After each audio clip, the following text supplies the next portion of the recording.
teacher yells, "You smell like fish," and expels Black Fisherman's son. But the next day, a sleek black Bentley pulls up, and what happens next shocks the entire school. 12-year-old Jamal sat quietly at his desk in his 7th grade math class, pencils scratching across paper as he worked through algebra problems. It was his favorite subject.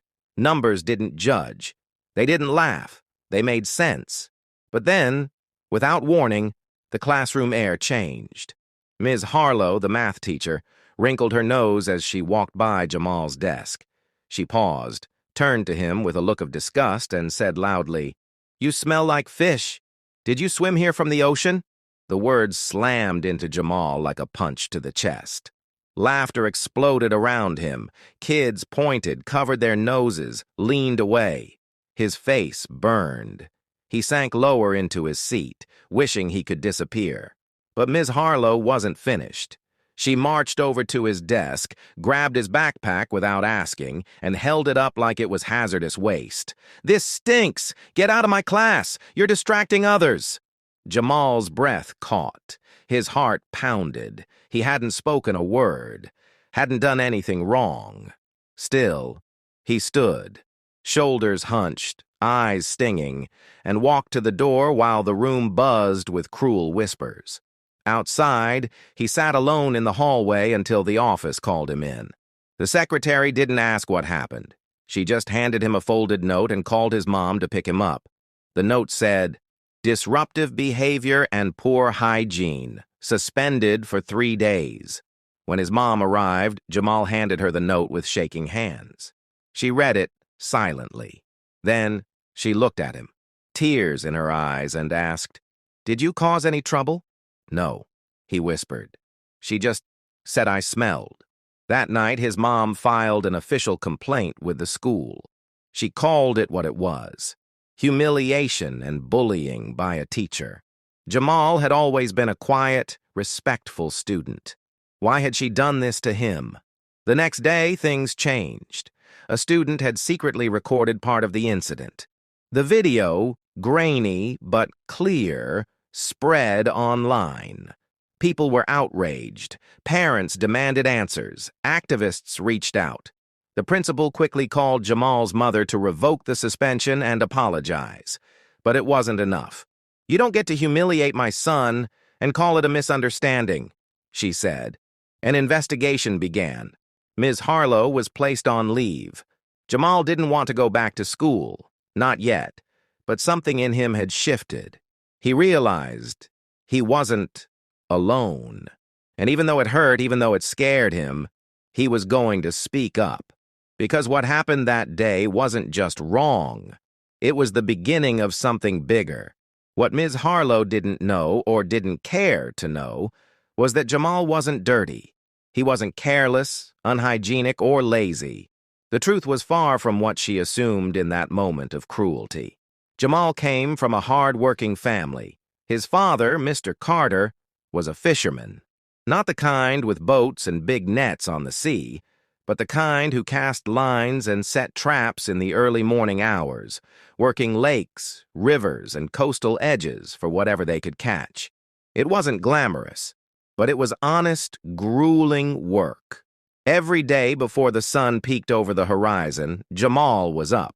While most kids his age were still buried under blankets, he stood beside his father in the cold morning light, helping clean and pack fish for sale.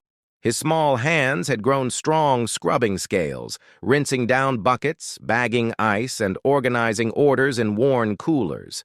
It wasn't easy, but he never once complained. It was his way of helping the family business, of showing he cared. They didn't have much, but they made do. And sometimes, especially on rushed mornings, Jamal didn't have time to change into perfectly fresh clothes before school. The scent of the fish lingered, stubborn and sharp.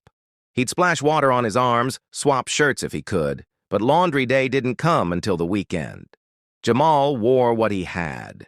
So when Ms. Harlow ridiculed him, she wasn't just mocking a smell, she was tearing into his pride. That afternoon, Jamal sat silently in the back of his father's old pickup truck. The seat creaked under him. He stared at the road through watery eyes, holding the suspension note in his lap like a weight he couldn't drop. He didn't want to say what had happened. Not out loud. Maybe if he kept quiet, it would all go away. Maybe his dad wouldn't ask. But Mr. Carter was no fool. He glanced in the rearview mirror and saw his son's hunched shoulders, the way his hands clenched and unclenched. At a red light, he turned around slightly and said gently, "Talk to me, son. What happened?" Jamal blinked hard. The lump in his throat refused to go away. She said, "I smelled like fish," he mumbled. "She yelled at me, in front of everyone, made them laugh." Mr. Carter didn't speak right away. His jaw tightened. He looked forward again, gripping the steering wheel, but when he spoke, his voice was calm, measured. "She did that because of the smell?" he asked. Jamal nodded. Mr. Carter exhaled slowly. "You help me every morning, you work hard. That's nothing to be ashamed of. Ever." Then he looked at his son with quiet strength. "Tomorrow," he said, "I'm coming with you." Jamal blinked. "To school?" "Yes," Mr. Carter replied. "We're going to make this right." And just like that, Jamal didn't feel so alone anymore. The next morning, the school grounds buzzed with the usual chatter, until something unusual brought it all to a halt. A sleek, shiny black Bentley glided into the front parking lot like a shadow cutting through morning light. Its engine purred, polished chrome glinting under the rising sun. Students stopped mid-conversation. Teachers paused on the steps. Even the security guard did a double take. It wasn't the kind of car anyone expected to see in their modest neighborhood, let alone outside a public middle school. Then the doors opened. Out stepped Mr. Carter.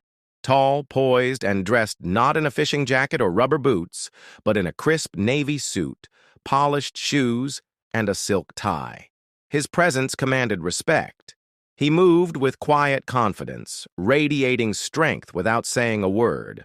Beside him was Jamal, head held a little higher than the day before. Whispers spread like wildfire. "Who is that? Is that Jamal's dad?" "That's a Bentley." Ms. Harlow stood near the entrance, coffee cup in hand, when she saw them. Her eyes widened. The man walking toward her wasn't the version she had imagined in her head, the poor, unkempt fisherman she had so easily mocked in front of the class. She didn't know the truth, that Mr. Carter owned one of the largest seafood supply companies in the state, that the old truck Jamal rode in was just one of many work vehicles used by his fleet, and that the Bentley, a gift from a longtime business partner, one of several signs of his quiet success. Mr. Carter didn't stop to greet her. He walked past, shoulder to shoulder with his son, straight into the principal's office. This wasn't just a visit. It was a reckoning. Inside the principal's office, the atmosphere was tense. Mr. Carter moved with quiet authority as he took a seat across from the desk. He reached into his coat pocket, unfolded the suspension note, and placed it carefully on the polished surface. He looked the principal directly in the eyes. "My son was humiliated," he said calmly, "for helping support his family. Is this how your school rewards hard work and responsibility?" The principal shifted uncomfortably in his chair, caught between protocol and panic. "Mr. Carter, we understand there was a misunderstanding, and we—" Mr. Carter raised a hand, silencing him without a word. Ms. Harlow stood in the corner, her arms crossed tightly, her eyes cast toward the floor.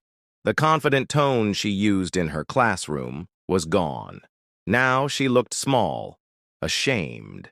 Mr. Carter turned toward her for a moment, then back to the principal. "You didn't suspend my son for being disruptive," he said. "You suspended him for smelling like fish. You judged a child not by his actions, not by his grades, not by his heart, but by his scent." He took out his phone and placed it on the desk, flipping through photos. Fishing boats at sunrise, his bustling factory floor, workers in uniforms smiling proudly, trucks loading fresh shipments. You smell fish and think poverty. I smell fish and think survival. I think about the 27 people I employ. I think about the restaurants that rely on my product. I think about the legacy I'm building for my son. He met their eyes, voice firm. You see a fisherman. I see a businessman, a father, and a boy who deserves respect. The room went still. No one had anything left to say. Jamal stood taller behind his father. Today they saw him differently. That day, the suspension was officially removed. Jamal was welcomed back into class without delay, and during the morning announcements, the school issued a public apology, acknowledging the mistake and promising to do better. But the most powerful moment came later. Ms. Harlow stood in front of her 7th grade class, her voice quieter than usual. She looked directly at Jamal. "I misjudged you," she said. "I was wrong, and I'm sorry." The room was silent. Then, slowly, a few students began to clap. Others joined. For the first time, Jamal wasn't invisible or mocked. He was seen. Jamal didn't say much. He didn't need to. From that day on, Jamal walked into school a little taller. He no longer hid the smell of fish. If this story moved you, don't forget to like, comment, and subscribe for more powerful true-to-life tales. Strength comes in many forms. Sometimes it smells like fish.